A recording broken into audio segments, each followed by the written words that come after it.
Hi friends, എല്ലാവർക്കും PSC ബേസിക്സിലേക്ക് സ്വാഗതം. ഇന്നത്തെ ക്ലാസ്സിൽ നമ്മൾ ഫ്രഞ്ച് വിപ്ലവമാണ് പഠിക്കുന്നത്. ഓൾറെഡി റഷ്യൻ വിപ്ലവവും അതുപോലെ തന്നെ ഇംഗ്ലണ്ടിന്റെ മഹത്തായ വിപ്ലവമൊക്കെ നമ്മൾ പഠിച്ചു കഴിഞ്ഞു. ഇന്നത്തെ ക്ലാസ്സിൽ ഫ്രഞ്ച് വിപ്ലവം. അപ്പോൾ ഇത് റിലേറ്റ് ചെയ്തിട്ടുള്ള PDF നോട്ടിന് വേണ്ടിയിട്ട് ടെലഗ്രാം ചാനൽ സന്ദർശിക്കുക. അത് മാത്രമല്ല, നമ്മുടെ യൂട്യൂബ് ചാനലിന്റെ വീഡിയോ സ്ഥിരമായി കാണുന്നതിന് വേണ്ടിയിട്ട് ചാനൽ സബ്സ്ക്രൈബ് ചെയ്യാനും മറക്കണ്ട. ഓക്കെ, ക്ലാസ്സിലേക്ക് കടക്കാം. ക്ലാസ്സിന്റെ ലാസ്റ്റ് എന്തൊക്കെയാണ് ഫ്രഞ്ച് വിപ്ലവത്തിൽ നടന്നതെന്ന് പറഞ്ഞതിന് ശേഷം PSC ആവർത്തിക്കുന്ന ചോദ്യങ്ങൾ ഡിസ്കസ് ചെയ്യുന്നുണ്ട്. അപ്പോൾ അവസാനം വരെ വീഡിയോ കാണാനായിട്ട് ശ്രമിക്കാം. ഓക്കെ, ക്ലാസ്സിലേക്ക് കടക്കാം.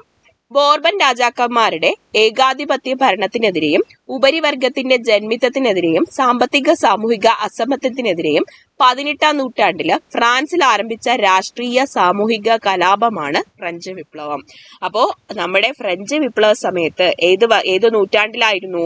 18ാം നൂറ്റാണ്ടിലാണ് ഉണ്ടായിരുന്നത്. എല്ലായിടത്തെയും പോലെ തന്നെ ജന്മിത്തത്തിനെതിരെയും അതുപോലെ തന്നെ അസമത്വത്തിനെതിരെയൊക്കെയാണ്, ഏകാധിപത്യ ഭരണത്തിനെതിരെയൊക്കെയാണ് ഫ്രഞ്ച് വിപ്ലവം ആരംഭിച്ചത്. ഇതൊരു രാഷ്ട്രീയ സാമൂഹിക കലാപമാണ്. ഈ സമയത്തെ ഏകാധിപത്യ ഭരണം നടത്തിയിരുന്ന രാജാക്കന്മാരാരാണ്? ബോർബൻ രാജാക്കന്മാരാണ്. ഇനി വേഴ്സായി കൊട്ടാരമായിരുന്നു 17-18 നൂറ്റാണ്ടുകളില് ഫ്രാൻസിന്റെ അധികാരമായിരുന്നത്. അപ്പൊ വളരെ ഇമ്പോർട്ടന്റ് ആയിട്ടുള്ള ഒരു പോയിന്റ് ആണ് വേഴ്സായി കൊട്ടാരം. വേഴ്സായി കൊട്ടാരം ഫ്രഞ്ച് വിപ്ലവവുമായി ബന്ധപ്പെട്ടിരിക്കുന്നു. കാരണം 17-18 നൂറ്റാണ്ടുകളില് ഫ്രാൻസിന്റെ അധികാര കേന്ദ്രമായിരുന്നത് ഏതാണ്? വേഴ്സായി കൊട്ടാരമാണ്. ഈ കാലങ്ങളില് ഫ്രാൻസിലെ ഏകാധിപത്യ ഭരണമാണ് നിലനിന്നിരുന്നത്. അത് മാത്രമല്ല, ഭരണാധികാരികളൊക്കെ ധൂർത്തന്മാരായിരുന്നത്. നമ്മുടെ ഫ്രഞ്ച് സമൂഹത്തെ 3 എസ്റ്റേറ്റുകളായിട്ട് തരംതിരിച്ചിരുന്നു. ഒന്നാമത്തെ എസ്റ്റേറ്റിൽ പെട്ടിരുന്നത് വളരെ ഇമ്പോർട്ടന്റ് ആയിട്ടുള്ള പോയിന്റ് ആണ്. ഫ്രഞ്ച് സമൂഹത്തെ 3 എസ്റ്റേറ്റ് ആയിട്ട് തിരിച്ചു. ഒന്നാമത്തെ എസ്റ്റേറ്റിൽ ഉണ്ടായിരുന്നത് പുരോഹിതന്മാരാണ്. നിങ്ങൾക്ക് പൊതുവെ അറിയാം, നമുക്കൊരു മതപരമായിട്ടുള്ള പുരോഹിതന്മാരുണ്ടെങ്കിൽ അവർക്ക് ഒരുപാട് ഉയർന്ന സ്ഥാനം കൊടുക്കും. അങ്ങനെയായിരുന്നു ഫ്രഞ്ച് സമൂഹത്തിലും. ഒന്നാമത്തെ എസ്റ്റേറ്റിൽ പെട്ടിരുന്നത് പുരോഹിതന്മാരാണ്. രണ്ടാമത്തെ എസ്റ്റേറ്റിൽ പെട്ടിരുന്നത് പ്രഭുക്കന്മാരാണ്. ഇനി മൂന്നാമത്തെ എസ്റ്റേറ്റിലാണ് കോമണേഴ്സ് ഉൾപ്പെട്ടിരുന്നത്, അതായത് സാധാരണക്കാർ ഉൾപ്പെടുത്തിയിരുന്നത്. അത് കച്ചവടക്കാരുണ്ട്, എഴുത്തുകാരുണ്ട്, അഭിഭാഷകരുണ്ട്, ഉദ്യോഗസ്ഥരുണ്ട്, അധ്യാപകരുണ്ട്, ബാങ്കർമാരുണ്ട്. അത് മാത്രമല്ല, കർഷകരും കൈത്തൊഴിലാളികളും ഉണ്ടായിരുന്നു. ഇവരെല്ലാം മൂന്നാം എസ്റ്റേറ്റിലാണ് ഉൾപ്പെട്ടിരുന്നത്. പരീക്ഷയ്ക്ക് ചോദിക്കും, താഴെ തന്നിരിക്കുന്നവയിൽ ആരൊക്കെയാണ് മൂന്നാം എസ്റ്റേറ്റിൽ ഉൾപ്പെട്ടിരുന്നവർ എന്ന് ചോദിക്കാം. അപ്പൊ ഒന്നാം എസ്റ്റേറ്റിൽ ഉണ്ടായിരുന്നത് പുരോഹിതന്മാരാണ്. രണ്ടാമത്തെ എസ്റ്റേറ്റിൽ ഉണ്ടായിരുന്നത് പ്രഭുക്കന്മാരാണ്. മൂന്നാമത്തെ എസ്റ്റേറ്റിലാണ് ബാക്കി സാധാരണക്കാരെല്ലാം ഉണ്ടായിരുന്നത്. ഓക്കെ ആണല്ലോ. ഇനി ഒന്നാമത്തെ എസ്റ്റേറ്റിലെ പുരോഹിതർക്ക് ഭരണത്തിലും സൈന്യത്തിലും ഉയർന്ന പദവികൾ കൊടുത്തു. അത് മാത്രമല്ല, അവർക്ക് ഒരു നികുതിയും സർക്കാരിന് അടയ്ക്കേണ്ട. പിന്നെ കർഷകരിൽ നിന്ന് അവർക്കൊരു നികുതി പിരിച്ചെടുക്കാം. അതിനെയാണ് തിതെ എന്ന് പറയുന്നത്. അതായത് ഒരുപാട് ഭൂപ്രദേശം കൈവശം വെച്ച ശേഷം ഇവര് കൃഷി ചെയ്യാൻ വേണ്ടി വരുന്ന കർഷകരിൽ നിന്നും ഏത് നികുതി പിരിച്ചെടുത്തു? തിതെ എന്ന നികുതി പിരിച്ചെടുത്തു. അപ്പൊ കർഷകരിൽ നിന്ന് തിതെ എന്ന പേരിൽ നികുതി പിരിച്ചെടുത്തത് പുരോഹിതരാണ്. അവർ ഒന്നാമത്തെ എസ്റ്റേറ്റിലാണ് പെടുന്നത്. ഇനി രണ്ടാമത്തെ എസ്റ്റേറ്റിലെ പ്രഭുക്കന്മാര് സൈനിക സേവനമാണ് നടത്തിയിരുന്നത്. ഇവരും നികുതികളിൽ നിന്നെല്ലാം ഒഴിവാക്കപ്പെട്ടു. അവർക്ക് ഒരുപാട് വിശാലമായ ഭൂപ്രദേശം കൈവശം വെച്ചു. ഇവർ കർഷകരിൽ നിന്ന് പലതരത്തിലുള്ള നികുതികൾ പിരിച്ചെടുത്ത് കർഷകരെ കൊണ്ട് പണിയെടുപ്പിച്ചു. മൂന്നാമത്തെ എസ്റ്റേറ്റിൽ ഉൾപ്പെട്ടവർക്കാണ് ഏറ്റവും താഴ്ന്ന സാമൂഹിക പദവി ലഭിച്ചിരുന്നത്. ഭരണത്തിൽ അവകാശമൊന്നുമില്ലാതിരുന്ന ഇവർക്ക് സർക്കാരിന് നികുതി കൊടുക്കണം. നേരത്തെ നമ്മൾ പറഞ്ഞ തിതെ പുരോഹിതർക്ക് കൊടുത്ത നികുതിയാണ്. ഇനി സർക്കാരിന് എല്ലാ സാധാരണക്കാരും എന്തു കൊടുക്കണം? നികുതി കൊടുക്കണം. മൂന്നാം എസ്റ്റേറ്റിൽ പെട്ടവര് അത് ഏതാണ് നികുതി? തൈലെ എന്നാണ് അറിയപ്പെടുന്നത്. തൈലെ എന്ന ഭൂനികുതിയാണ് കൊടുത്തിരുന്നത്. അതുകൂടാതെ സാധാരണക്കാര് പ്രഭുക്കന്മാർക്കും കൊടുക്കണം, പുരോഹിതന്മാർക്കും നികുതി കൊടുക്കണം. അപ്പൊ തൈലയും തിതയും ഒക്കെ പിരിച്ചെടുത്തോണ്ടിരുന്നു സർക്കാര്, പുരോഹിതന്മാര്, പ്രഭുക്കന്മാര്. ഇതൊന്നും പോരാ, കൂടുതൽ പുതിയ നികുതികൾ ജനങ്ങളുടെ മേൽ ചുമത്തുന്നതിന് വേണ്ടിയിട്ട് അന്നത്തെ ഏകാധിപത്യ ഭരണാധികാരിയായിരുന്ന എപ്പോഴത്തെ 1789 ഫ്രഞ്ച് വിപ്ലവം പൊട്ടിപ്പുറപ്പെട്ട വർഷമാണ് 1789.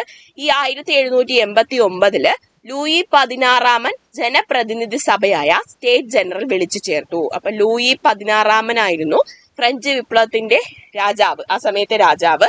ആ സമയത്ത് 1789 നമ്മുടെ ഫ്രഞ്ച് ജനതയ്ക്ക് അല്ലെങ്കിൽ ഫ്രാൻസില് ഒരു ജനപ്രതിനിധി സഭ ഉണ്ടായിരുന്നു. അതാണ് സ്റ്റേറ്റ് ജനറൽ. ഈ സ്റ്റേറ്റ് ജനറൽ വിളിച്ചു ചേർത്തു.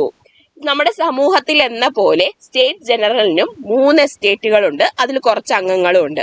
3 എസ്റ്റേറ്റിൽ ഒന്നാം എസ്റ്റേറ്റിൽ 285 അംഗങ്ങളും രണ്ടാമത്തെ എസ്റ്റേറ്റിൽ നിന്നും 308 അംഗങ്ങളും മൂന്നാമത്തെ എസ്റ്റേറ്റിൽ 621 അംഗങ്ങളുമാണ് ഉണ്ടായിരുന്നത്. അപ്പോൾ നമ്മുടെ പുതിയ നികുതി ചുമത്താൻ വേണ്ടിയിട്ടുള്ള ഒരു വോട്ടെടുപ്പാണ് അവിടെ നടക്കുന്നത് സ്റ്റേറ്റ് ജനറലിന്. അപ്പോൾ ഓരോ എസ്റ്റേറ്റിനും ഓരോ വോട്ട് മതിയെന്നും ഓരോ അംഗത്തിനും ഒരു വോട്ട് വേണ്ട എന്നും ആര് പറഞ്ഞു? ആദ്യത്തെ 2 എസ്റ്റേറ്റുകൾ വാദിച്ചു. കാരണം എന്താണ്? അവർ 2 ആൾക്കാരെയും കൂടെ കൂട്ടിയാലും നമ്മളെ മൂന്നാമത്തെ എസ്റ്റേറ്റിന്റെ അംഗബലത്തിന്റെ അത്രയും വരത്തില്ല. അപ്പൊ അംഗബലം കൂടുതൽ മൂന്നാമത്തെ എസ്റ്റേറ്റിനാണ്.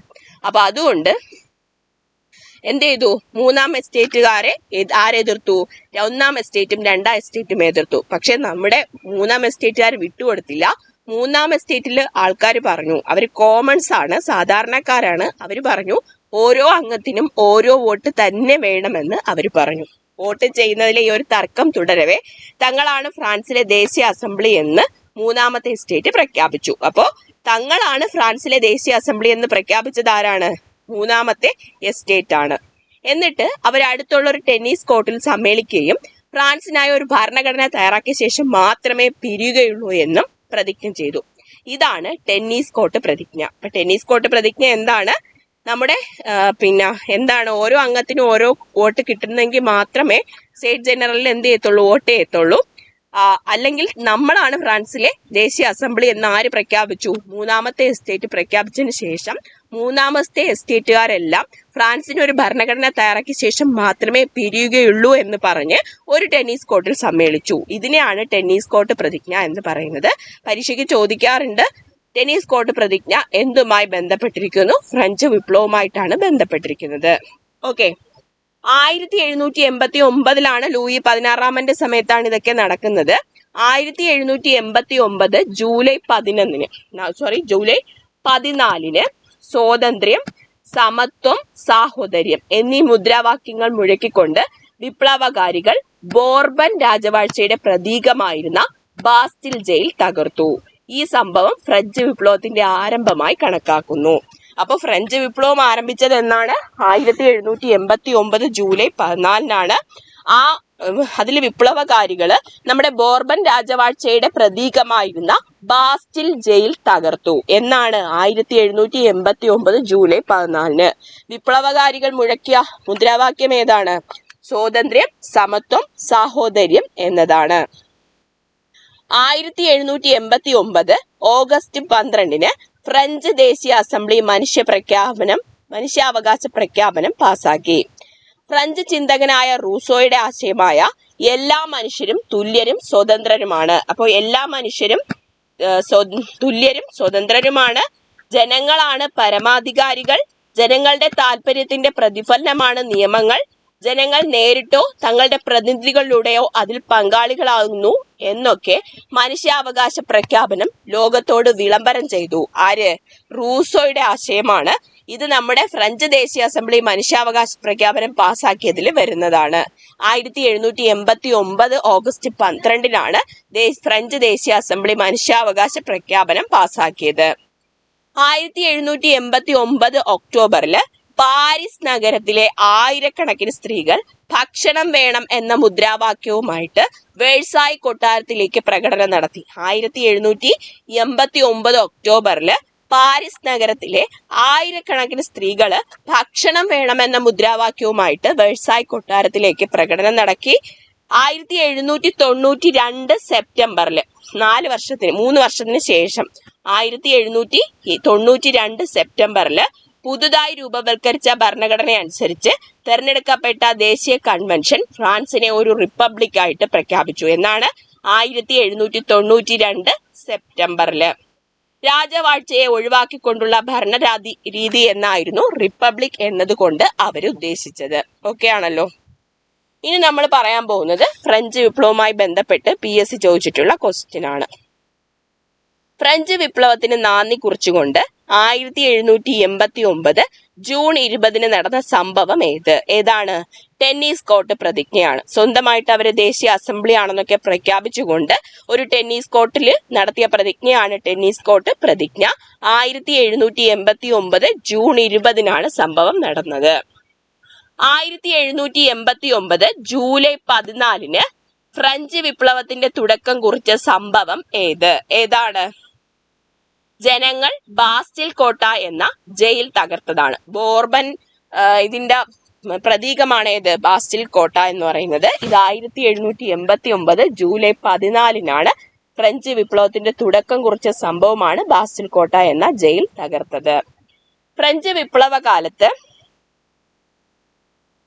ഫ്രാൻസിലെ ചക്രവർത്തി ആരാണ്? ലൂയി 16 ഞാനാണ് രാഷ്ട്രം, ഐ ആം ദ സ്റ്റേറ്റ് എന്ന് പ്രഖ്യാപിച്ച ഫ്രഞ്ച് ചക്രവർത്തി ആര്? പരീക്ഷയ്ക്ക് ചോദിക്കും. SCRT ഫാക്ട് ആണ്. ലൂയി 14 ഞാനാണ് രാഷ്ട്രം. ഇനി SCRT ഫാക്ട് നിങ്ങൾക്ക് കംപ്ലീറ്റ് പഠിക്കണമെന്ന് താല്പര്യം ഉണ്ടെങ്കിൽ സിലബസ് അനുസരിച്ചിട്ടുള്ള എല്ലാ പോർഷൻസും കവർ ചെയ്യുന്ന SCRT ഫിനിഷിംഗ് പോയിന്റ് എന്ന് പറയുന്ന കോഴ്സ് നമ്മുടെ PSC ബേസിക്സിന്റെ ആപ്പിൽ അവൈലബിൾ ആണ്. കോഴ്സ് എടുക്കാവുന്നതാണ്. പാർലമെന്റിന്റെ ഇടതുപക്ഷം വലതുപക്ഷം എന്നീ ആശയങ്ങൾ ഉടലെടുത്തത് ഏത് രാജ്യത്തിൽ നിന്നാണ്? ഫ്രാൻസിൽ നിന്നാണ് പാർലമെന്റിന്റെ ഇടതുപക്ഷവും വലതുപക്ഷം എന്നീ ആശയങ്ങൾ ഉടലെടുത്തത്.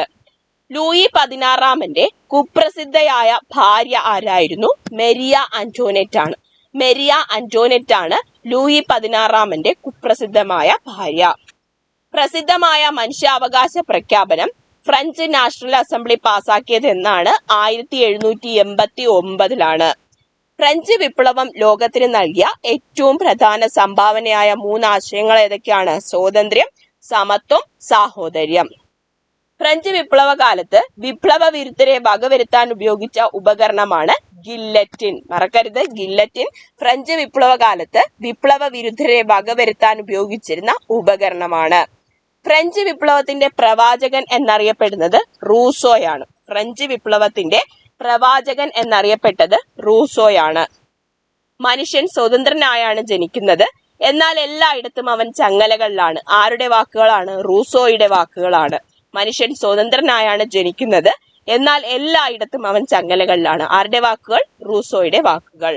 നിയമങ്ങളുടെ അന്തസത്ത എന്ന കൃതിയിലൂടെ രാജഭരണത്തിലെ തെറ്റുകൾ തുറന്നു കാട്ടിയ ഫ്രഞ്ച് ചിന്തകനാണ് മൊണ്ടസ്ക്യൂ. അപ്പൊ മൊണ്ടസ്ക്യൂവിന്റെ രചിച്ചതാണ് നിയമങ്ങളുടെ അന്തസത്ത. ഇതിലൂടെയാണ് രാജഭരണത്തിലെ തെറ്റുകൾ തുറന്നു കാട്ടിയത്. ആരാണ്? മൊണ്ടസ്ക്യൂ. ദ സോഷ്യൽ കോൺട്രാക്ട് എന്ന കൃതി ആരുടേതാണ്? റൂസോയുടേതാണ്. ദ സോഷ്യൽ കോൺട്രാക്ട് എന്ന കൃതി ആരുടേതാണ്? റൂസോയുടേതാണ്. വോൾട്ടയർ എന്ന തൂലികാ നോമത്തിൽ പ്രസിദ്ധനായ ചിന്തകനാര്? ഫ്രാൻകോയിസ് മേരി അറൌട്ട് ആണ്. അപ്പോൾ നമുക്കറിയാം നമ്മുടെ ഫ്രഞ്ച് ചിന്തകന്മാരാണ് റൂസോ, മൊണ്ടസ്ക്യൂ, വോൾട്ടയർ. അപ്പൊ റൂസോയുമായി ബന്ധപ്പെട്ട് ചോദിക്കുമ്പോൾ ഫ്രഞ്ച് വിപ്ലവത്തിന്റെ പ്രവാചകൻ ആര്? റൂസോ. മനുഷ്യൻ സ്വതന്ത്രനായാണ് ജനിക്കുന്നത്, എല്ലായിടത്തും അവൻ ചങ്ങലകളിലാണ്, പറഞ്ഞത് റൂസോ. നിയമങ്ങളുടെ അന്തസത്ത എന്ന കൃതി രചിച്ചത് മൊണ്ടസ്ക്യൂ. ദ സോഷ്യൽ കോൺട്രാക്ട് എന്ന കൃതി രചിച്ചത് റൂസോ. വോൾട്ടയർ എന്ന തൂലികാ നാമത്തിൽ പ്രസിദ്ധനായ ഫ്രഞ്ച് ചിന്തകനാണ് ഫ്രാൻകോയിസ് മേരി അറൌട്ട്. ഫ്രാൻസിലെ 3 എസ്റ്റേറ്റുകൾ ഏതൊക്കെയായിരുന്നു? ഒന്നാമത്തെ എസ്റ്റേറ്റിൽ ഉണ്ടായിരുന്നത് പുരോഹിതന്മാര്, രണ്ടാമത്തത് പ്രഭുക്കന്മാര്, മൂന്നാമത്തത് സാധാരണ ജനങ്ങൾ, കോമൺസ്. 4th എസ്റ്റേറ്റ്, 4മതൊരു എസ്റ്റേറ്റ് ഉണ്ടായിരുന്നു എന്നറിയപ്പെട്ടത് പത്രമാധ്യമങ്ങളാണ്. ഏത് വിപ്ലവത്തെ തുടർന്നാണ് നെപ്പോളിയൻ ഫ്രാൻസിന്റെ പ്രഥമ കൗൺസിലായത്? ഫ്രഞ്ച് വിപ്ലവത്തെ തുടർന്നാണ് നെപ്പോളിയൻ ഫ്രാൻസിന്റെ പ്രഥമ കൗൺസിലായത്. ഫ്രഞ്ച് വിപ്ലവം നടന്ന വർഷം 1789.